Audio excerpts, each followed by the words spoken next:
Sean muy bienvenidos a Recta Final, a favor o en contra, un proyecto del Instituto República que busca ahondar, profundizar en esos temas que más le preocupa a la ciudadanía de cara al plebiscito de diciembre, del 17 de diciembre de este año.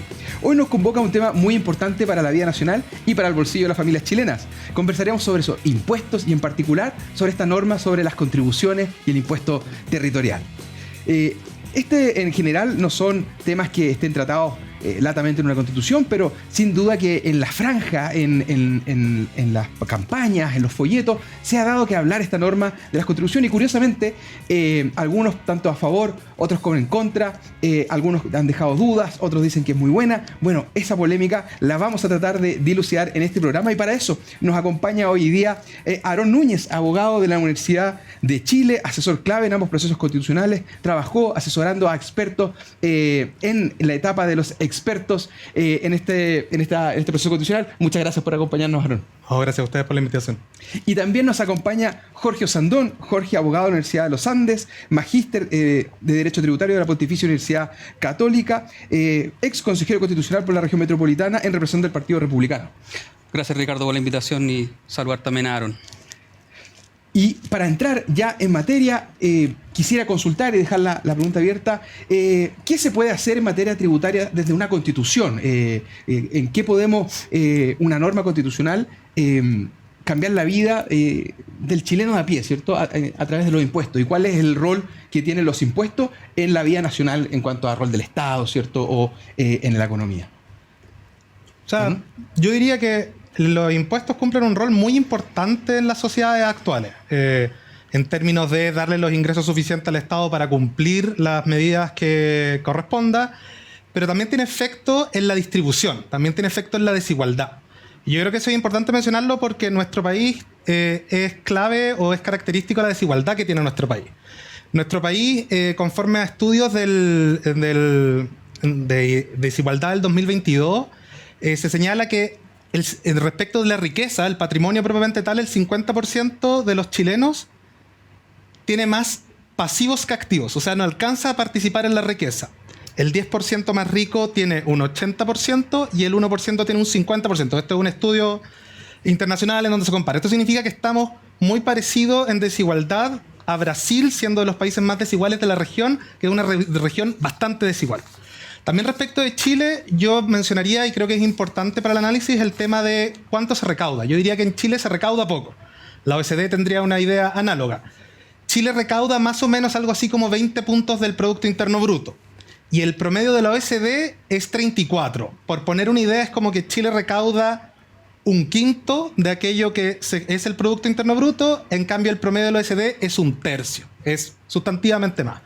Y lo otro es que hay problemas con la manera en que se recauda en Chile, porque nuestro sistema tributario se basa principalmente en impuesto al consumo, el impuesto al valor agregado. Ese impuesto es el impuesto que todos pagamos cuando consumimos algo, cuando vamos a comprar pan, cuando compramos leche. ¿Y qué aparece en la boleta ahora? Ahora a veces aparece en la boleta, que es un 19%. Entonces, ese es ha sido históricamente nuestro principal ingreso tributario y el problema que tiene es que es regresivo. ¿Qué quiero decir cuando es regresivo? Que obliga a pagar más a aquellos que tienen menos recursos. ¿Por qué? Porque una persona que tiene menos recursos en general gasta todo su ingreso. Entonces todo su ingreso está sujeto al IVA. En cambio una persona que tiene más ingreso por regla general tiene capacidad de ahorro. Entonces como tiene capacidad de ahorro no consume todo su ingreso, entonces la tasa que paga es menor. Yo diría que esos son tres factores bien relevantes para entender un poco el sistema tributario nacional. Perfecto. Y en la propuesta, Jorge, ¿ves tú que hay algún cambio interesante para las familias chilenas de que conozca respecto a los tributos? Sí, a ver, poco partiendo de la pregunta que hiciste antes, Ricardo, las constituciones en todo el mundo, la verdad, que tocan los temas tributarios, ¿ya? Y establecen garantías tributarias porque recordemos que las constituciones están, por un lado, para garantizarle derechos a las personas frente a el Estado en general. ¿Y este caso aparecería como un derecho fundamental? Exactamente. O sea, a ver, los impuestos están desde las constituciones de nuestro país hace bastante tiempo, 25 y antes incluso, y en esta constitución en particular, como el Estado ahora se va a organizar como un Estado social y democrático de derecho, recordemos que los Estados sociales y democráticos de derecho en el mundo por lo general son estados impositivos. ¿Qué quiere decir esto? Que son ávidos a recaudar. Ahora la pregunta es, ¿ese financiamiento hacia el Estado es sin límites? Por supuesto que no, y por eso en las constituciones uno establece garantías tributarias. En este caso en particular, las garantías tributarias que existen desde la Constitución del 80, principalmente, avanzan a garantías tributarias que son acordes al modelo de Estado que se busca establecer. ¿Por qué? Porque este Estado social debe tener un límite que le permita recaudar bien, de manera eficiente, un límite que le permita a las personas, por supuesto que desarrollarse, al país le permita crecer, permita generar inversión y por supuesto generar empleo. Y el empleo con todos los beneficios que trae para las familias chilenas tener un trabajo. ¿Y por qué esos tres elementos, Ricardo? Porque el Estado recauda principalmente respecto de esos tres. Mientras más empleo haya, mientras mayor crecimiento haya, mientras mayor desarrollo económico e inversión haya en un país, el Estado va a recaudar más, lo que le permitiría gastar lo que recauda. Pero recordemos que por un lado tiene que recaudar de manera eficiente, no generar un sistema tributario que en final de cuentas consume toda la capacidad contributiva de las personas, sino que buscar de alguna manera que recaudar sea sostenible en el tiempo, y eso por lo general se da con una economía sana, equilibrada y constante, creciente, y por otro lado también tiene que gastar de modo eficiente. Y la Constitución también puede hacerse cargo respecto a los gastos. Entonces, es sumamente importante desde la perspectiva de las personas incluir garantías tributarias en la Constitución. Perfecto, porque hoy en día tenemos por ejemplo, en nuestro actual Congreso Nacional, un debate en los últimos tiempos respecto a reformas tributarias o pactos tributarios. ¿Hay algo en la consagración constitucional respecto a esto que a ti levantes alguna alerta, algo que te preocupa? O sea, yo mencionaría dos cosas. Primero, para igual responder algo de lo que señala Jorge, yo quiero expresar que el año pasado la OECD ya ha señalado que recomienda a Chile aumentar los ingresos tributarios para una recuperación sostenible después de la última crisis económica. Eso es bastante consistente con lo que ha señalado la OECD, por lo menos el último tiempo. Y yo creo que una norma bien interesante es la del 1631, que tiene que ver con la posibilidad de rebaja de gastos para la vida. Los gastos objetivamente necesarios para la vida, que es lo que dice la norma. Igual creo que antes de esto hay que retroceder un poco y como explicar un poco la idea. Esto es impuesto a la renta. El impuesto a la renta es un impuesto progresivo, es decir, quienes más ingresos tienen pagan más porcentualmente.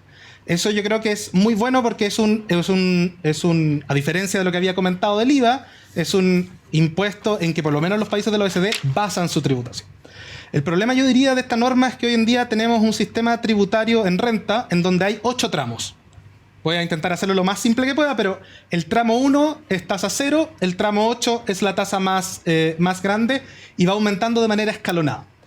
Entonces, el problema, y lo quiero poner bien numérico, es que si nosotros entendemos con el censo del último año que somos algo así como 19.800.000 chilenos, las personas que están desde el tramo 2 al 8, es decir, que les toca estar en un tramo que les corresponde pagar impuesto a la renta, por lo menos para el año pasado, fueron algo así como cerca de 3 millones de personas, 2.900.000 personas. Es decir, este derecho de empezada solo le sirve al 15% de la población chilena. El resto del 85% de la población chilena no tributa renta hoy. Entonces, yo diría que eso es raro poner un derecho que solo le pueda servir al 15%. Pero después, si empezamos a abrir estos 8 tramos, hay casi 2 millones, 1.900.000 que están en el tramo 2.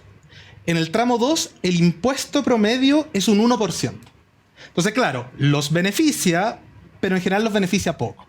Y después del tramo 3 al 8, a los que más se beneficia con la posibilidad de rebajar gasto, yo diría que lo más problemático de eso es el beneficio que pueda darle especialmente a las personas que estaban en el tramo 7 y el tramo 8, que son los de mayores ingresos, y que hoy en día en ese impuesto pagan más de la mitad de ese impuesto. Voy a intentar ponerlo en números, pero es difícil, porque en total estamos hablando de algo así, de recaudación de renta de personas naturales, de 5.800.000 millones de pesos.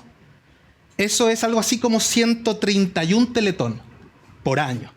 De eso, más de la mitad lo pagan el tramo 7 y 8. Entonces, yo creo que es una cuestión que debería levantar preocupación, el hecho de que esta norma pueda favorecer especialmente a ese grupo y en general que al 85% de la población chilena no lo afecta. Perfecto. Y con este concepto que mencionaba Jorge respecto al Estado social, ¿cierto? Que se incluye, tiene sus límites, ¿cierto? Y uno de los desafíos es que este Estado no crezca en demasía, en exceso, en su efecto, pero la gente de la ciudadanía ha visto que en las últimas casi toda reforma tributaria implica un aumento de impuestos. Y con el Estado y sin el Estado social consagrado. Entonces, ¿cuál sería la ventaja, a tu juicio, de esta nueva propuesta en materia tributaria? Sí, un poco, si me permite antes, Ricardo, de entrar en esta pregunta, un poco tocar el tema que estuvo hablando Aaron. A ver, los gastos de vías que están incluidos en la Constitución, primero que todo, orientan al legislador para no dejarlos de lado al momento de establecer su política tributaria, ¿ya? Y los gastos de vía son una medida del principio de capacidad contributiva, que se establece en el artículo 37, número 6, si no me acuerdo, de la Constitución, porque al final de cuentas se dice que todas las personas tienen el deber de contribuir a los gastos públicos según su capacidad económica, ¿ya? Y yo creo que quedaron aquí, me de seguir el cuento, porque por lo que estuve viendo, tu tesis de pregrado en la Universidad de Chile fue respecto a un capítulo completo sobre la capacidad contributiva. Y en Chile, la capacidad contributiva únicamente se ha medido en base a los ingresos, cosa que la capacidad contributiva real o la riqueza de las personas no solamente se tiene que medir en base a los ingresos, sino que también en base a los gastos. Porque yo necesito gastar para vivir. Te pongo un ejemplo. Una persona que tiene un sueldo de 1.300.000 pesos, soltera, sin niños, es más rica que una persona que tiene el mismo sueldo y tiene 2 niños. ¿Quién tiene mayor capacidad económica? Bajo la legislación chilena, ambos pagan el mismo impuesto, pero sabemos... Los ve por igual la legislación. Exacto, porque los impuestos a la renta, las reglas generales que están medidos solamente respecto del ingreso. Algunos pocos casos es posible, al nivel de las personas naturales, deducir gastos, perdón. Por ejemplo, el hipotecario, ¿no? Por ejemplo, los intereses del crédito hipotecario, con un tope, por supuesto. Gastos en educación, en casos muy particulares, se pueden utilizar ese beneficio. Y lo que se busca con esta norma, como te mencionaba, es que el legislador no dejara de lado, respecto de todos, la posibilidad de deducir gastos, pero aquellos que son objetivamente necesarios para la vida. Y esto está vinculado con muchas legislaciones en nivel comparado, de legislaciones que tienen sistemas tributarios que son más exitosos, por supuesto. Por ejemplo, en Alemania, Francia, España, en Italia, tú puedes, por ejemplo, deducir gastos en educación hasta un tope, ¿ya? Y todos por igual, ¿ya? Una regla en la legislación chilena que viene muy atingente a este punto es, por ejemplo, con las boletas de honorario. Tú hoy día emites una boleta de honorario y a final de año tú tienes la posibilidad de deducir hasta el 30% como gasto presunto, porque la ley se pone en el caso de que tú tienes que gastar para vivir, por supuesto, con un tope que son más o menos 9 millones de pesos, ¿ya? Ahora, es solamente restringido a las boletas de honorario. ¿Y por qué no los contratos de trabajo? Porque esa diferencia, siendo que quienes trabajan con contrato de trabajo también tienen que gastar en alimentos, en cosas esenciales para poder vivir y objetivamente esenciales para vivir. Ahora, dicho eso, respecto a tu pregunta, claro, es un Estado social y como te mencionaba, el Estado social y democrático de derechos hay que ponerle topes. Porque en ese afán de generar las prestaciones básicas de derechos sociales, te puede crear un sistema tributario tan robusto, tan complejo, lleno de impuestos, que al final de cuentas es contraproductivo. ¿Por qué? Porque tú terminas pagando tanto impuesto que tu capacidad contributiva, tu capacidad económica se ve disminuida o destruida.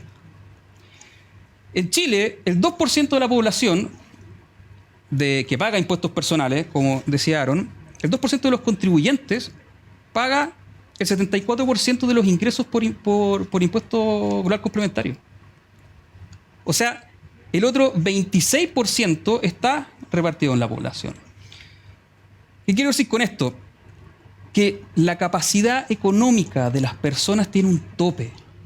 Tú no puedes establecer impuestos porque impuestos de manera indiscriminada, porque también los impuestos no son la única manera de recaudar.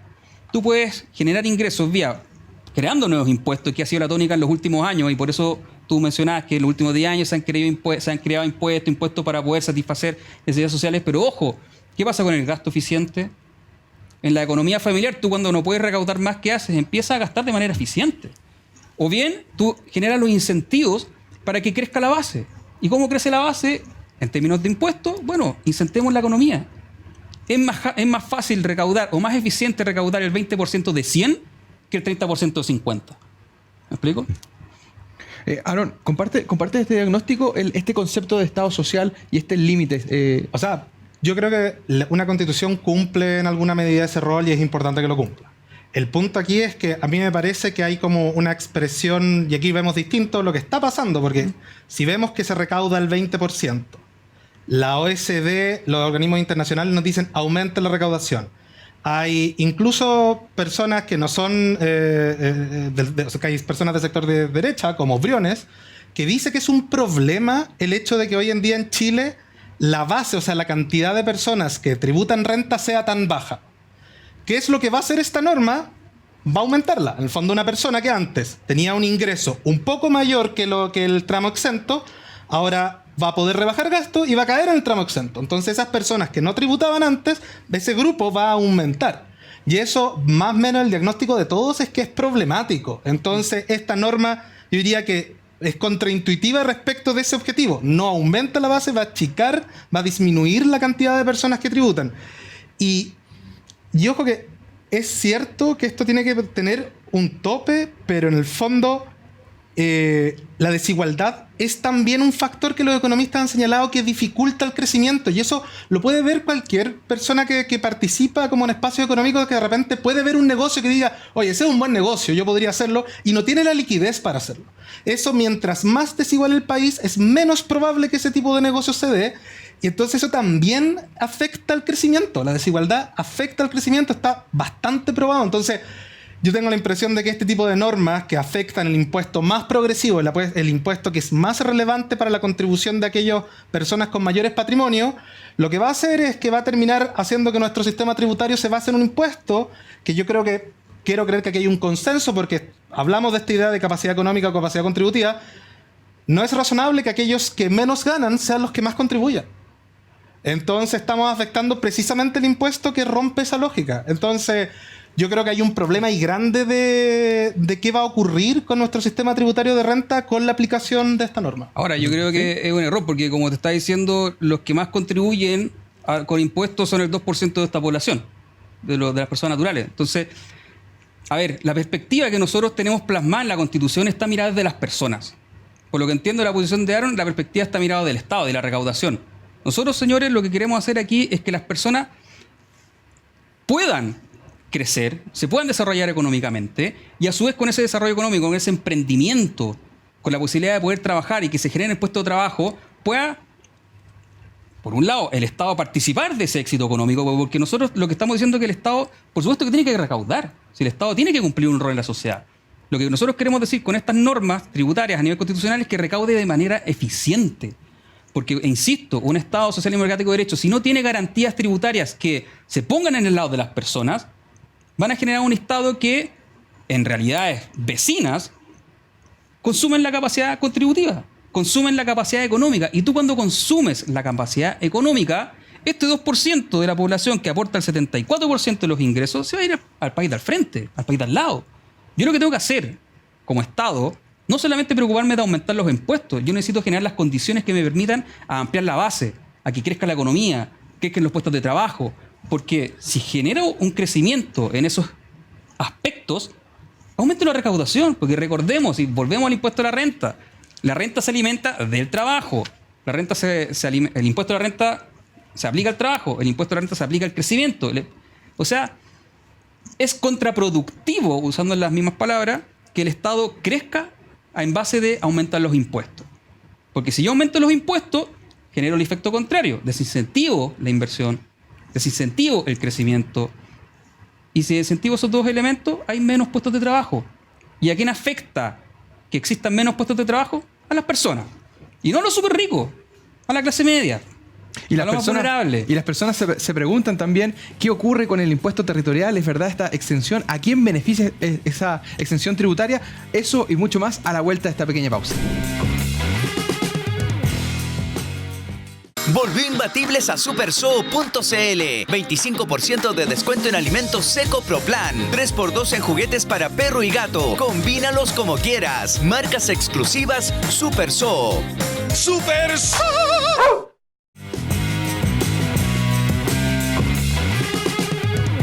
Y ya estamos de vuelta con este importante tema que son los impuestos, las contribuciones, exención a la vivienda principal. Lo vamos a averiguar en este bloque. Pero se queda con la palabra Aarón, que si querías complementar ahí la respuesta. Sí, muy cortito. Yo diría que primero la Constitución no es una varita mágica. O sea, las soluciones no van a aparecer de un día para otro. Eso no va a ser así. Yo creo que es razonable que no exista esa expectativa. Lo segundo es que el texto debe verse como un todo. Entonces, si tú por una parte quitas espacios de recaudación, pero por otra parte estableces órganos nuevos, instituciones nuevas, derechos nuevos, acciones de protección para derechos nuevos. O sea, todo eso son gastos estatales. Entonces, ahí tiene que haber, el texto debería conversar consigo mismo, porque si hoy en día tenemos restricciones con la capacidad de gasto y estamos incorporando más gastos y disminuimos la recaudación, bueno, lo más probable es que va a ser difícil cumplir el texto viéndolo como cabildad. Y lo último, y yo quiero ser bien preciso, efectivamente hay países en donde las personas naturales rebajan gastos. Los Estados Unidos, Alemania, eso ocurre. Pero ellos tienen un sistema tributario de renta que es distinto, porque nuestro sistema tributario, como bien mencionaba Jorge, y como yo intenté mencionar, la gran mayoría de las personas no contribuyen. Entonces uno incluso podría ver esa parte de gasto como una especie de gasto presunto, porque tiene tasa cero. Y esto, para ponerlo como una analogía, yo pensaba, esto es como jugar fútbol entre 11 contra 11 y cambiar la pelota de fútbol por una pelota de golf. No es que la pelota de golf esté mala, es que la pelota de golf está pensada para otro tipo de juego. Yo creo que tendría que cambiarse la estructura completa del sistema. Y un ejemplo fácil: las empresas hoy en día rebajan gasto y tienen factura, y la factura tiene una característica, que es que tiene las partes que forman ese contrato. Las boletas no lo tienen hoy en día. Entonces van a tener que cambiarse muchas cuestiones respecto de la fiscalización, de cómo se determina, porque nuestro sistema no está pensado así. Entonces, no es que rebajar gastos esté mal, es que yo creo que aquí faltó una norma transitoria que permitiese adaptar este sistema a una norma que es absolutamente ajena a lo que estamos acostumbrados, por lo menos hasta hoy en nuestro país. Ahora, un punto ahí, Ricardo, insisto, no es norma ajena. Hoy día, por ejemplo, está el gasto presunto con las boletas, y hoy día, por ejemplo, hay personas naturales que pueden llevar contabilidad completa, que son las personas con giro, y ellos contabilizan sus ingresos, sus gastos. No es la idea, porque no todos pueden llevar contabilidad. Por eso la ley se pone en la situación del gasto presunto, por ejemplo, las boletas de honorario. Dicho eso, yo soy de la idea de que, como decía Aaron, efectivamente la mayor cantidad de contribuyentes, que bueno, al final no son contribuyentes porque están en el tramo exento de la renta, bueno, ojalá tengan trabajo y les vaya bien en la vida y puedan salir de ese tramo, porque ese tramo tú vives en la pobreza prácticamente. La idea de un país próspero es que la mayor cantidad de personas alcancen el nivel de la clase media, para que tengan acceso con mayor facilidad a bienes y servicios. Yo no puedo esperar que el país siga manteniendo esta gran cantidad de personas en el tramo exento. Eso no es un alivio. Estar en el tramo exento es estar en la pobreza. A mí como país lo que me interesa es que esas personas salgan del tramo exento. ¿Ya? Y en esa materia aparece este artículo que está inserto en el derecho a la vivienda, ¿cierto? Un derecho a la vivienda en el 16, número 29, lo podrá encontrar la gente en la propuesta, que aparece esta excepción legal, ¿cierto? De que el inmueble destinado a la vivienda principal del propietario, sea que habite solo con su familia, en ese caso, estará exento de toda contribución o impuesto territorial. Y esto lo hemos visto tanto en la franja de la favor como en la franja de la en contra, ya sea por algo positivo o por algo negativo. ¿Por qué ha causado tanta polémica esta exención en este derecho de la vivienda? O sea, yo partiría diciendo que eso es todo una anomalía constitucional, no es una cuestión que esté en las otras constituciones. Eso yo diría que es la primera sorpresa. Lo segundo es que, y quiero vincularlo con lo que estábamos hablando antes, es problemático porque nuestro sistema debería seguir la idea de la capacidad contributiva, y el impuesto a las contribuciones lo hace. O sea, las contribuciones en general los pagan aquellos que tienen viviendas de mayor valor. Ya está el dato, se han dicho varias veces, pero yo creo que es bueno recordarlo. El 77% de la vivienda en Chile no paga contribuciones. De esas, se ha dicho varias veces, pero el 98% de la vivienda en Vitacura paga contribuciones, el 25% en Las Condes, mientras que en La Pintana o en Renca es cerca del 3%. Entonces, lo que a uno le problema es la idea de que esto va a beneficiar a los mismos de siempre, y eso no parece razonable. Y de nuevo, leyendo el texto completo, parece poco probable poder cumplir las promesas que están en otra parte del texto si es que no tenemos los recursos para poder financiarlo. Y esto además afecta a algo que se llama el Fondo Común Municipal, que el Fondo Común Municipal además es la fuente principal de ingreso de muchas comunas, y especialmente las de menos recursos. Viendo que Cerro Navia depende un 75% de... Y para decir ejemplos que no son de Santiago, la Isla de Pascua depende un 99% del Fondo Común Municipal. Y las comunas del sector oriente dependen menos de un 10%. Entonces, estas son normas que probablemente van a afectar la capacidad de los municipios de dar de respuesta a las personas. Y yo creo que eso es sumamente problemático. Y por eso que en la franja del en contra encontramos, por ejemplo, críticas de que se va a disminuir la recolección de basura o seguridad. ¿Es porque afectaría, en tu opinión, el financiamiento de las municipalidades? Claro, o sea, lo que hace es afectar a las municipalidades, que son las que se financian con el Fondo Común Municipal, y eso significa que todos los gastos que hace hoy en día la municipalidad van a verse mermados, y cuál va a ser el efecto de eso es complejo de predecir. Hay una fundación que se llama la Fundación Contribuye que determinó que, el número es de ellos, pero sería una menor recaudación de algo así como 280.000 millones de pesos.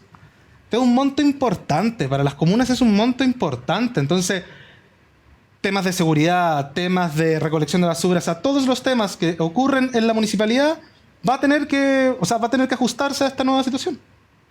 Jorge, ¿comparte el diagnóstico o hay dos pilares al parecer que son los que se están fijando como pregunta? ¿A quién beneficia la norma y qué pasa con las municipalidades? No comparto el punto. Y qué bueno que toca este tema, Ricardo, porque aprovecho, por supuesto, el espacio para tratar de sacar varias caricaturas que se han hecho en torno al tema. ¿Ya? Primero que todo, el derecho a la vivienda, por primera vez, se establece como derecho fundamental. Y con esto lo que quiero hacer es discutir el tema de la accesión de las contribuciones desde la perspectiva de los derechos fundamentales, porque aquí hay que separar, 1, los derechos fundamentales, 2, el tema de la recaudación. Si estoy en el asunto de los derechos fundamentales, y aquí un poco contradecir a Ricardo, que dice que ninguna otra constitución ha establecido esto en la misma constitución. Bueno, si nos vamos a la constitución de 1925 chilena, a propósito de los templos, está expresamente ahí, los templos no pagarán contribuciones. ¿Por qué? Porque el constituyente en su minuto, y que se volvió a repetir en la constitución vigente y que volvemos a repetir en esta constitución, tú cuando quieres proteger a tal grado un derecho fundamental como es la libertad de culto, yo tengo que proteger los templos. ¿Y por qué los templos? Porque es el lugar físico donde la gente se reúne para ejercer este derecho. ¿Qué pasaría si le cobro contribución a un templo y si no me las paga? Bueno, embargo el templo y las personas se quedan sin un lugar físico donde poder ejercer. Entonces, cuando el constituyente quiere proteger a tal punto un lugar, lo exime de contribuciones, porque sabe y lo relevante que es la libertad de culto en este caso para las personas. Y en este caso sería la vivienda ahora, principal. ¿Qué pasa con la vivienda? Y el artículo 1 de la Constitución dice, señores, la familia es el núcleo fundamental de la sociedad. Y tú te preguntas, Ricardo, ¿y la familia que duerme dónde? En una vivienda. Y la vivienda yo la estoy consolidando como un derecho fundamental distinto del derecho de propiedad. Un derecho fundamental tan relevante y tan tangible que tú lo ves. Tu casa, ahí está tu derecho fundamental. Y tu derecho fundamental a la vivienda.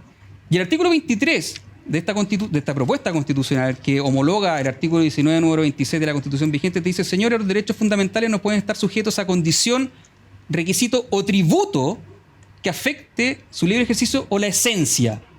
Entonces, por un lado tengo el derecho fundamental a la vivienda, que lo veo, que está ahí, y por otro lado tengo esta garantía, las garantías que me dicen, señores, los tributos no pueden afectar la esencia de un derecho fundamental.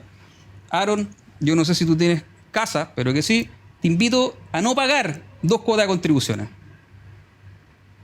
Tú vas a ver que si no pagas, el Estado va a llegar y te va a quitar la casa, ergo te va a sacar, te va a vulnerar en la esencia tu derecho a la vivienda, tú vas a ver cómo se va. Entonces, claro, ¿qué tengo que hacer para dar la certeza de que el derecho va a seguir vigente y que el Estado no va a anteponer su interés en recaudar versus tener tu casa? Bueno, la misma Constitución tiene que dar esa certeza. Y esto no es novedad porque también se aplica para los templos. Entonces, si yo me mantengo en la discusión del porqué de los derechos, ahí está la razón. Ahora, si me voy a la plata, en definitiva, bueno, entonces, si no pago no tengo derecho, ¿no será eso caer en la lógica de la mercantilización de los derechos que a ustedes les gusta defender, pero a rajatabla? O sea, no defender, porque en definitiva no puede sujetar al dinero o el ejercicio de un derecho fundamental. Bueno, entonces, aún así, si me voy al quantum, a la plata involucrada, dicen que son 2.000 billones de pesos, son una cantidad brutal de dinero, pero claro, el análisis que se hace es incorrecto porque parten de la base como si yo estuviera eliminando las contribuciones. Yo no estoy eliminando las contribuciones en este texto. Estoy diciendo, señores, la vivienda principal que es un subconjunto dentro de las contribuciones, no las va a pagar. Y las familias de clase media. Porque también la norma dice, señores, las propiedades de alto valor y de los ingresos de las personas, según el alto valor y los ingresos de los dueños, van a seguir pagando.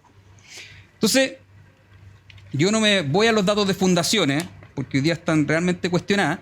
Yo me voy a los datos de, bueno, el Servicio de Impuesto Interno también está cuestionado, pero al menos el Departamento de Evaluaciones, que los conozco muy bien, funcionan bien, ¿ya? Y ellos el 2 de septiembre, noticia en un diario de circulación nacional, te dice, señores, solo el 12,8% de los inmuebles que pagan contribuciones como primera vivienda. ¿Y cuánto es eso? Son cerca de más de 700.000 familias las que se verían beneficiadas. ¿Y cuál es el monto involucrado? Son solo 370 millones de dólares. Que claro, para uno es una brutalidad de plata, pero oye, pensemos a nivel país. ¿Cuánto cuesta el Transantiago anualmente? ¿Tú sabes, Aaron? No tengo el dato. No, 1.500 millones de dólares. ¿Cuánto es la deuda de la ENAMI? 400 millones de dólares. ¿Cuánto es la deuda las pérdidas de ENAMI? 400 millones de dólares. ¿Cuánto es la deuda de Codelco? 20.000 millones de dólares. ¿Cuánto valen los programas mal evaluados? Cerca de 14.000 millones de dólares. Entonces, claro, tú lo pones en perspectiva. ¿Sabéis que esta plata parece que no es tan relevante versus dejar sin casa a una familia? Entonces, aquí no es un tema de que voy a dejar de financiar a las municipalidades, porque además hay un artículo transitorio que dice, señores, por supuesto que el legislador tiene que buscar un mecanismo que vaya a compensar esta falta de ingresos de las municipalidades. Ahora, ¿cómo? Porque se cuestiona cómo ustedes no ponen la forma para recaudar en la misma Constitución, porque, bueno, nosotros respetamos que la iniciativa exclusiva del presidente es establecer nuevos impuestos y el Poder Legislativo tendrá que discutirlo. Bajo una política que puede ser dinámica también, porque un año puede ser este mecanismo, pero otro año puede ser otro mecanismo.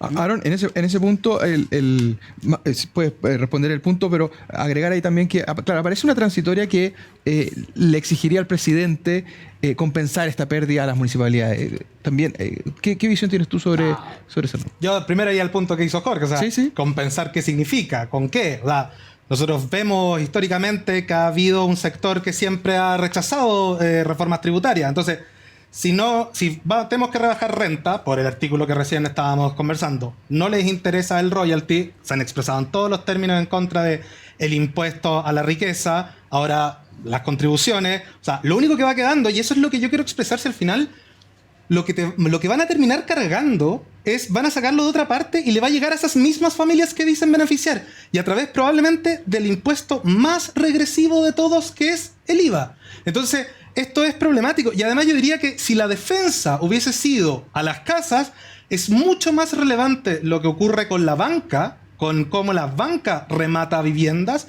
que lo que hace el Estado a través de esto. Y yo quiero expresar algo más. Las contribuciones han existido, o sea, desde Roma hay contribuciones, en el medioevo hay contribuciones de bienes raíces en todos los países vecinos, en Europa, en casi todos los países europeos, todos los que yo conozco.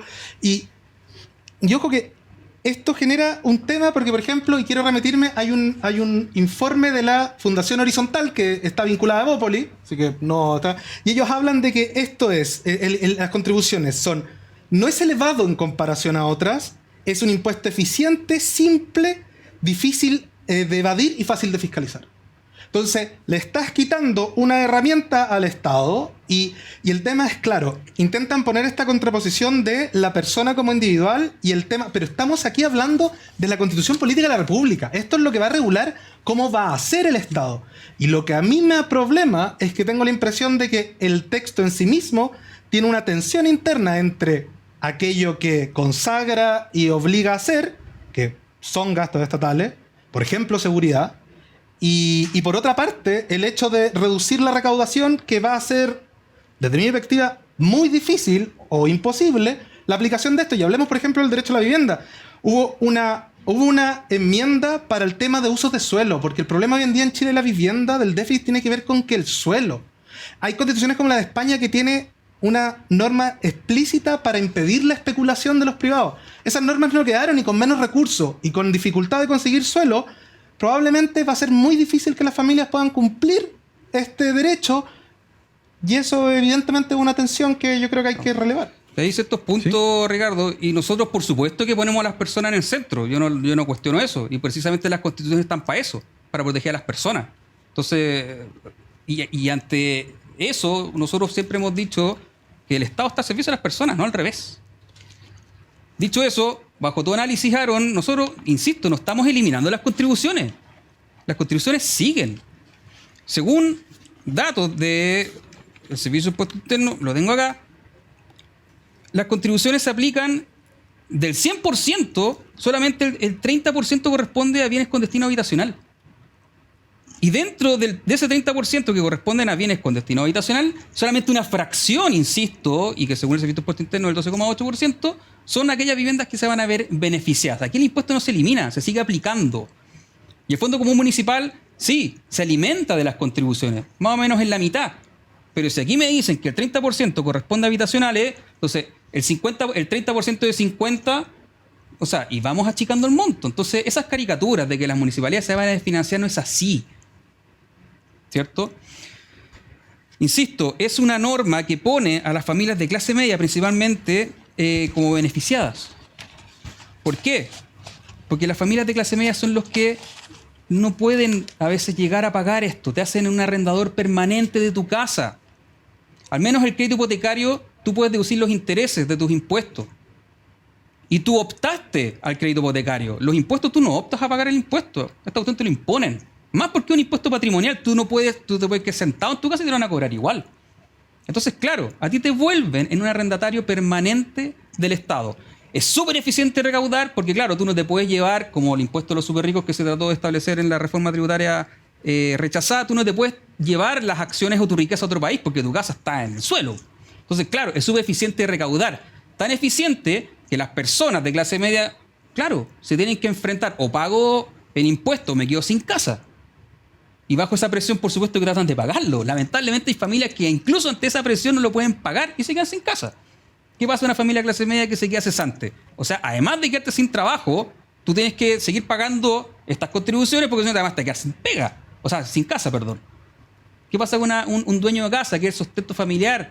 Se cae en una enfermedad grave. No puede salir a trabajar. Claro, el caso más emblemático son los adultos mayores que trabajan durante toda su vida. Incluso con un crédito hipotecario, que lo terminan de pagar, pero no terminan de pagar jamás el arriendo al Estado. Y sobre la especulación del suelo, hoy día está regulado, hay una ley que se dictó a propósito del caso Cabal, salió una ley que se llama Ley de Impuesto al Suelo, que te establece un 10%, ni siquiera deducible del impuesto a la renta, por ese mayor valor que tú puedes obtener en la venta de un predio que compraste cuando está fuera de la zona urbana y después lo vendiste cuando está dentro de la zona urbana y tú generaste un mayor valor tan brutal. Bueno, hay un recargo del 10% además del impuesto a la renta que tú tienes que pagar. Entonces eso ya está regulado, Aaron. La especulación inmobiliaria está regulada en una ley. Y vamos con la respuesta de Aaron a la vuelta de esta pequeña pausa. Y la gente quiere saber también cómo se van a gastar los recursos si comparamos con esta nueva propuesta. A la vuelta nos vemos. Volvió imbatibles a supershow.cl. 25% de descuento en alimentos Seco Pro Plan. 3x2 en juguetes para perro y gato. Combínalos como quieras. Marcas exclusivas Super Show. ¡Super Show!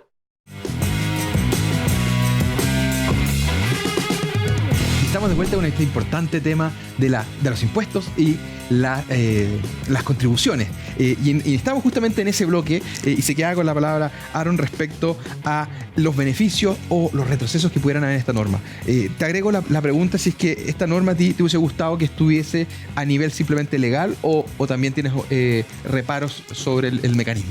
O sea, yo diría que es notable el último ejemplo que usó Jorge y que lo puedo vincular con esto de a qué nivel normativo debería estar. Hoy en día también en Chile existe la ley 20.732 que es de exención de contribuciones para los adultos mayores.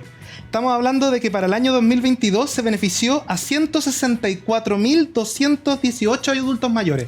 De esos, el 70% tuvo una exención completa de contribuciones. Entonces, también yo quiero expresar que a mí me da la impresión de que están generando un tema, por ejemplo, en eso, que no es cierto y que ya está regulado, porque además, ¿cómo está regulado? Está regulado de una manera muy razonable, que es que hasta cierto ingreso, la exención es completa, hasta cierto ingreso mayor, la exención es de la mitad, y luego, si ya eres del 5% de mayores ingresos, bueno, la exención no se aplica. Entonces, eso ya está en la ley, y yo diría que el espacio normativo es la ley. Y yo quiero agregar algo más, que esto tiene más que ver con los problemas de la propuesta. Está esta idea, que también lo mencionó Jorge, que del Fondo Común Municipal. El Fondo Común Municipal, en realidad lo que es un espacio de afectación tributaria. Es decir, hay un impuesto que alguien lo paga y llega a este fondo. En general hay una regla que está en esta Constitución, que está en la Constitución vigente y también en la propuesta, que es que no va a haber afectación tributaria. O sea, la regla general es que un impuesto no puede ir dirigido a algo. Pero en el texto vigente está el artículo 6º transitorio, que hace una excepción respecto de las normas previas. Como la de rentas municipales, que es la que permite la existencia del Fondo Común Municipal. Yo quiero expresar que aquí yo creo que hubo un problema, esto se mencionó en la comisión mixta, de que como no se mantuvo el transitorio 6º del texto vigente, hoy en día está en riesgo el Fondo Común Municipal completo, porque no se van a poder afectar impuestos para eso. Eso yo creo que es una cuestión también grave, que también va a afectar principalmente a las municipalidades y que va a requerir o una modificación pronta, o las municipalidades van a tener que participar de la distribución de recursos de la Ley de Presupuesto Nacional. O sea que cada año van a tener que ir a buscar cuánto les corresponde. Yo creo que eso es problemático. Y sumo una idea. Impuestos locales por región o por comuna. ¿Estarían de acuerdo con algo así? No sé si quiere responder el punto. No, yo comparto que el principio de no afectación es un principio que ha estado en nuestra Constitución desde la del 80, si estoy en lo correcto. Y dice eso, en definitiva, los impuestos ingresan a la Caja Única de la Nación y será la ley de presupuesto en definitiva la que va a hacer la distribución, ¿ya? Y hay un artículo transitorio, como la ley de impuestos, la ley de impuesto territorial viene de antes de la Constitución del 80 y se genera un destino en particular, y que todos esos recursos van a las municipalidades directamente como ingreso propio permanente de la propia municipalidad, o bien un porcentaje se va al Fondo Común Municipal. Hay una afectación ahí, y esa afectación se mantiene vigente por un artículo transitorio que está en la Constitución actual. Ahora, podría ser discutible, porque también este proyecto constitucional en el segundo transitorio dice, señores, está todo vigente, salvo que se dedique a lo contrario, por una ley, o el Tribunal Constitucional pueda decir, señores, que esto está en contra de la Constitución, ¿ya? Respecto a impuestos locales, mira, yo soy de la idea de que mientras esté bien regulado, esto es una opinión personal, porque tampoco está en esta Constitución, porque el principio de no afectación y en definitiva la recaudación va lo dice el mismo 1691, que en definitiva va al área nacional y después se verá la asignación mediante la ley de presupuesto. Pero tampoco se cierra la discusión a que puedan existir tasas o bien derechos que las mismas municipalidades puedan cobrar. Por ejemplo, la ley de rentas municipales te dice a las municipalidades que la patente comercial, lo que se recaude, se queda en la misma municipalidad, salvo algunas municipalidades que algún porcentaje tienen que llevar al Fondo Común Municipal. Entonces, la misma ley de rentas municipales le permite, con ciertas restricciones, por supuesto, a las municipalidades cobrar no un impuesto, porque al final de cuentas les ponen el nombre de patentes, claro, derecho, aranceles, ¿ya? La ciudadanía también se pregunta si hay mecanismos para fiscalizar que el gasto que se recaude se gaste bien. En esta propuesta, ¿crees tú que están los mecanismos para fiscalizar el gasto, rendición de cuentas de los órganos públicos? ¿Un Estado social tiene mayor desafío en ese aspecto? O sea, claramente hay desafíos, pero esos desafíos van a estar con cualquier tipo de Estado. O sea, yo creo que es importante ese tipo de gastos, porque esos desafíos van a seguir existiendo. Respecto a lo que decía Jorge recién, claro, o sea, nos dice, no está el sexto transitorio, pero está esto, pero entonces es cosa de que alguien vaya al Tribunal Constitucional, se declara inconstitucional la asignación de recursos directa de contribuciones al Fondo Común Municipal, se acaba el Fondo Común Municipal y tenemos un problema. O sea, yo creo que eso es una incertidumbre grande para el futuro de las municipalidades. Y yo, respecto de la pregunta esa, justo en los artículos que ustedes me enviaron para el tercer bloque, estaba el artículo, déjame verlo, el 77, que es el tema de que hayan informes financieros para el gasto. Yo quiero decir dos cosas. Primero, encuentro raro que esté en la Constitución, pero no se me va la vida en ello. Creo que es importante que existan y yo creo que eso es completamente aplicable a lo que estábamos hablando antes de contribuciones y antes de rebaja de gastos. O sea, si yo quiero ser serio, necesito tener a lo menos una aproximación de cuáles son los efectos, porque ese es un dato importante para tomar esa decisión. Entonces, yo no estoy en desacuerdo. O sea, si la deliberación democrática llega a rebajas de exenciones, como ya está en la ley 20.732 para adultos mayores, me parece perfecto. Si el día de mañana se altera el sistema de renta y hoy en día y después todos vamos a tener que llevar una contabilidad y rebajar gastos, me parece bien. Pero lo que no me parece bien, o lo que me parece que es problemático y principalmente es una mala técnica legislativa, es hacerlo sin tener en consideración cuáles van a ser los efectos económicos de ello.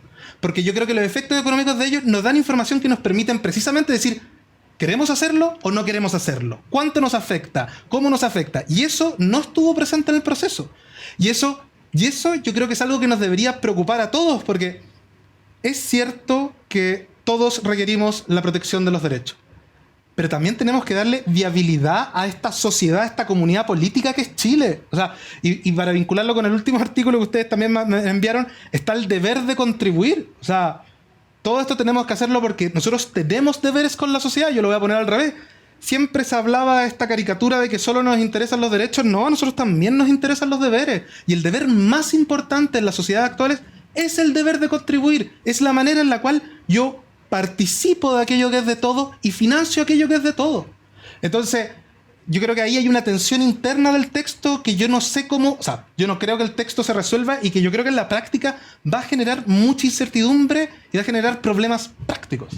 El texto... ¿Sí? Un punto. No, a ver, yo concuerdo con Aaron en que uno tiene el deber de contribuir, pero también completemos la oración. Hablamos del deber de contribuir según tu capacidad económica. Y ahí vuelvo con todo lo que ya hablamos respecto a la capacidad económica. Ahora, respecto de los gastos, lo que está incluido en esta propuesta constitucional no es muy innovador de lo que hoy día está, porque se habla de ley de presupuesto, se habla de que lo que se recaude se tiene que destinar en base a ley de presupuesto, y hay una forma de cómo tramitar la ley de presupuesto. Eso es prácticamente igual a lo que está hoy en día. Lo que sí innova es en los mecanismos de control. Por ejemplo, se busca crear un consejo evaluador de leyes y políticas públicas, que en definitiva lo que va a hacer es, señor presidente, señor Congreso, hay unas leyes que ya dejaron de ser eficientes en su objetivo y requieren recursos.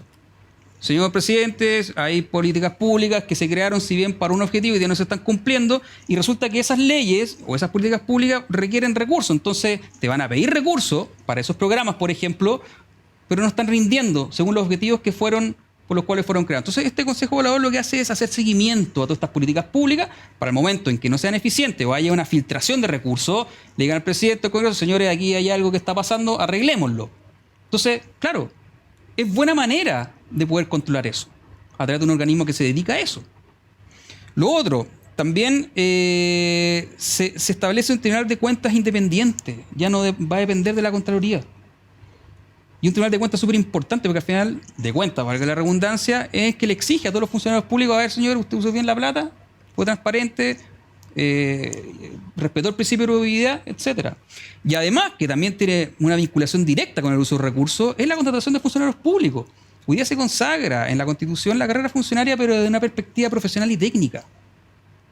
Mira cuántos contratados en el gobierno a dedo, gente que, operadores políticos, etcétera. Entonces lo que buscamos con estas medidas es que la carrera funcionaria sea correcta, sea en base al mérito, en base a una selección objetiva, libre, transparente, de libre acceso, sin discriminación, y que tú puedas hacer una carrera funcionaria en base a tus propias capacidades. Y estos desafíos, y Aarón lo decía, se van a crear, por ejemplo, algunos organismos, una policía fronteriza, otras medidas de seguridad. ¿Se podrían financiar, a tu opinión, con esta propuesta? Ahora, recordemos que también esta propuesta habla del principio de responsabilidad fiscal. O sea, yo no puedo pasar a llevar a eso. Entonces lo que nosotros buscamos es, por un lado, recaudar y recaudar bien, y por otro lado, gastar y gastar bien.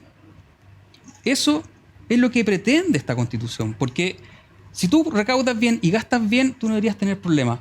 Aaron dijo cómo no presentan, por ejemplo, junto a la enmienda de liberación de contribuciones, casi que un informe financiero de los efectos en la caja fiscal. Y a mí me impresiona eso, porque nosotros cuando estamos hablando de derechos fundamentales, son derechos fundamentales. En la Comisión 4, a la que pertenecí, cuando se presentaban enmiendas, yo no recuerdo haber visto, por ejemplo, el derecho a los cuidados, la Comisión 3, un informe financiero al respecto. ¿Por qué? Porque a ti lo que te interesa es proteger el derecho fundamental. Con esto tampoco quiero decir que el Estado deje de recaudar. El Estado tiene que recaudar, por supuesto, y lo dije al comienzo, tiene que participar del éxito económico de las personas. Porque tiene que cumplir con ciertas obligaciones también. Insisto, ese éxito económico o esa participación del Estado, el éxito económico, no debe ser a tal grado que consuma la capacidad económica, porque se vuelve contraproductivo. Porque si tenemos un sistema tributario que ahoga a los contribuyentes, hay menos inversión, hay menos crecimiento y hay menos empleo. Y es cosa de mirar de años hacia atrás. ¿Por qué? Porque se ha robustecido el sistema tributario. Se han creado trabas, se han creado nuevos impuestos y que 10 años en el futuro, hoy en día, lo tenemos a la vista. La gente se va, invierte en otro país, tiene su plata congelada para invertir en el país porque no hay certeza, se cambian las leyes, el Estado engorda, no es eficiente, no es ágil. Cuando gasta plata, pucha, la gasta parece que mal o desvía fondos. Entonces, claro, por un lado tienes que recaudar bien, por otro lado tienes que gastar de manera eficiente. ¿Aaron? ¿Sí? Solo mencionar un par de ideas. Primero, por ejemplo, de las instituciones nuevas, yo creo que hay problemas que van a tener que revisarse. Por ejemplo, ¿cuál va a ser la vinculación de esto, por ejemplo, con el Consejo Fiscal Autónomo actual? Yo creo que ahí hay un tema de organización institucional que yo creo que no se desarrolló de manera adecuada porque en el proceso no se escuchó a aquellos que fueron a dar su expertise técnica en esto. Y quiero, solo porque lo mencionaste tú, si no lo hubiese mencionado, creo que es particularmente notable el ejemplo de policía fronteriza, porque policía fronteriza quedó en un transitorio, pero el problema es que policía fronteriza no quedó en los capítulos de orden y seguridad, y hay un artículo que le reserva la facultad del ejercicio del uso de la fuerza a las instituciones que son de orden y seguridad, de Fuerzas Armadas y Gendarmería, y ahí no se encuentra la policía fronteriza. Entonces tenemos un problema de nuevo de diseño institucional. La policía fronteriza va a ser una policía que no va a poder hacer el uso de la fuerza. Eso es una anomalía. No desconozco si hay alguna policía en otra parte del mundo. Y respecto a esto, tengo la impresión de que también se caricaturiza porque cuando la OECD nos dice hay que recaudar más para crecer más, se está tomando la evidencia. O sea, el nivel de crecimiento que tiene hoy en día Chile no es una cuestión que nunca ha ocurrido en el mundo. Debemos usar los ejemplos de cómo ha sido en otras partes. Debemos revisar la experiencia comparada para sacar lo mejor. Por supuesto que con las características que corresponden a nuestro país. Pero tenemos que tomar en consideración eso porque creo que hay ahí un espacio que no hemos tomado en consideración y que nos ayudaría y que podría ser una ayuda necesaria para el proceso que estamos viviendo. Porque con estos niveles de desigualdad, y además insisto, como se habla como de que la carga tributaria fuera muy pesada en Chile, pero conforme al dato que yo decía al principio, que es el dato de la OECD, que Chile recauda el 21% y el promedio de la OECD es 34%, es significativamente menor. Y cuando uno ve, podría haberlo traído como gráfico, pero cuando uno ve la recaudación porcentual por decil en Chile, es más o menos toda igual. Entonces yo, incluso tomando lo que dice Jorge, en Chile no se respeta el principio de capacidad contributiva o capacidad económica, porque más o menos todos contribuimos más o menos un 20%. Y eso, desde mi perspectiva, no es razonable, porque aquellos que tienen una mayor capacidad contributiva, una mayor capacidad económica, deberían contribuir más porcentualmente, como ocurre en todos los países desarrollados. Sí, está bien. O sea, eso es un debate que se da a nivel legislativo porque es política pública. Aquí estamos en la Constitución y, como he dicho, la Constitución, respecto a los derechos fundamentales, es establecer garantías tributarias en que esa política pública, al momento de establecer impuestos, bueno, no pueden ser desproporcionados o injustos de alcance confiscatorio. El legislador, en base a estos principios, tiene que ser responsable en crear impuestos. Pero ¿cómo hacer una rebaja no va a ser, cómo hacer una rebaja no va a ser una política pública? ¿Cómo hacer una extensión de contribuciones? Está bien, pero volvemos. Bueno, yo estoy de acuerdo con lo que dices. Volvemos a lo que dije antes. Estamos consagrando el principio de capacidad contributiva. Y tú el principio de capacidad contributiva no lo tienes que medir solamente por los ingresos que tú tienes. Tú también tienes que medirlo en base a los gastos. Y hoy día, pensando en las personas, recordemos que esto está poniendo a las personas en el centro. Señores, las personas necesitan gastar para vivir. Aquí no estoy diciendo que puedan deducir un auto último modelo, sino que los gastos que son objetivamente necesarios para la vida, cuidado y desarrollo de las personas. La legislación chilena, lamentablemente, en términos tributarios, y las personas al momento de deducir gastos, está al debe. Necesita avanzar en eso. ¿Por qué? Porque ahora también estamos hablando, insisto, de la capacidad contributiva. Aaron, Por eso. un minuto para cerrar. Bueno, yo creo que efectivamente estas medidas son políticas tributarias. Yo creo que lo más probable es que favorezcan a las personas de mayores ingresos. Eso es problemático. Y yo por sobre todo creo que es importante ver esto con perspectiva, como ver cómo nos vamos a seguir desarrollando como país.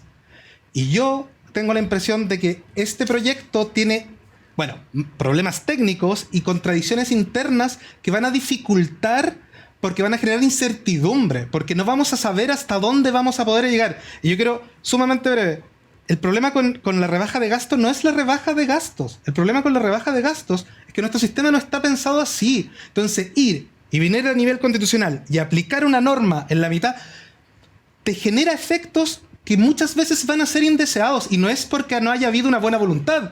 Es porque yo creo que había que sentarse y revisar esto, y por eso yo lo hubiese pensado a nivel legislativo. Porque a nivel legislativo tienes el tiempo, la expertise, comisiones particulares que revisan el tema, que te permiten pensar una política a largo plazo y a futuro, que no sea una política pública circunstancial. Pero Aaron, está ahí. 30 segundos. por Sí, favor. 30 segundos. Estás pasando por el suelo con el principio de legalidad de los tributos que está acá. ¿Cómo tú dices que aprobada esta constitución tú puedes ir a exigir los gastos de vía? Señor, el artículo 78, la iniciativa exclusiva del presidente de la República para establecer tributos o exenciones o beneficios. Está la ley. Pero tú tienes la acción de protección para solicitar la rebaja de gastos. Está en el artículo 16 de Derecho. Tienen Yo que me voy de la- protección. la- Yo voy de acción de Las protección. leyes para tienen bajar que regular eso. Tú te vas al número, al encabezado del número 31. Dice, señores, ahí está la reserva legal y el principio de legalidad. ¿Y esto no es una ley? Lamentablemente se nos ha acabado el tiempo. Muy interesante esta discusión, pero va a tener la decisión la gente este 17 de diciembre en ese plebiscito de voto obligatorio y secreto. Podrán decir si están a favor o en contra. Nosotros agradecemos a Aarón por habernos acompañado, a Jorge por habernos también acompañado en este programa, y nos estamos viendo en estos pocos días que quedan a informarse, votar informado lo más importante. Nos vemos.